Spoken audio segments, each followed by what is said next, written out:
Ben, thank you very much for joining us tonight. You are crucial to our campaign coverage. You understand this as few others do.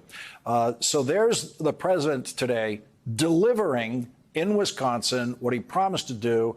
Is it clear to voters in Wisconsin that Donald Trump delivered absolutely nothing on infrastructure?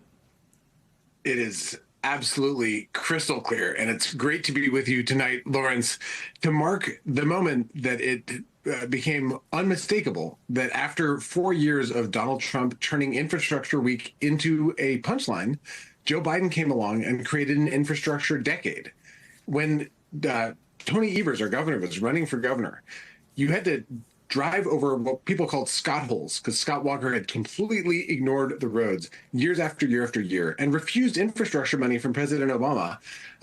Donald Trump comes along, promises infrastructure investments, sits on his hands in a moment when he's being begged by Congress to actually do an infrastructure bill, does nothing. Then President Biden gets it done, gets a bipartisan bill through. Every single Wisconsin Republican votes against it. And yet, they've now committed $6.1 billion to Wisconsin alone, replacing every pipe, replacing this bridge, every lead pipe.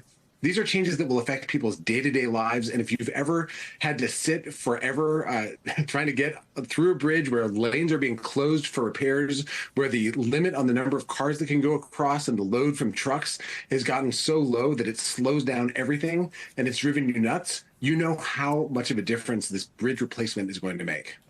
I hope the audience understands, I've tried to convey to them this before, Ben Wickler is one of the really top talents in the history of Democratic Party politics, okay? This is not just limiting it to Wisconsin or the current National Democratic Party.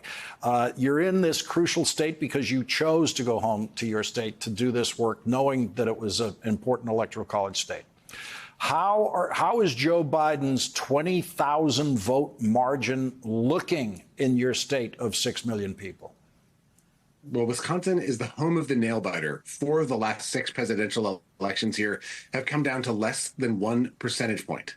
So take 2016, Trump wins by a little over 23,000 votes. In 2020, Biden wins by 20,682 votes.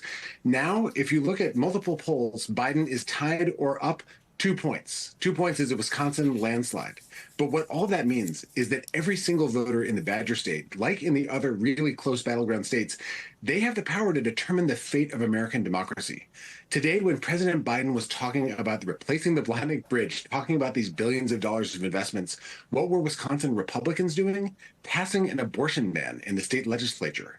It's a preview for what Republicans would do nationwide if they get trifecta control in 2024. So on the one hand, you have President Biden and Vice President Harris in our state fighting for freedom and for jobs and rebuilding America.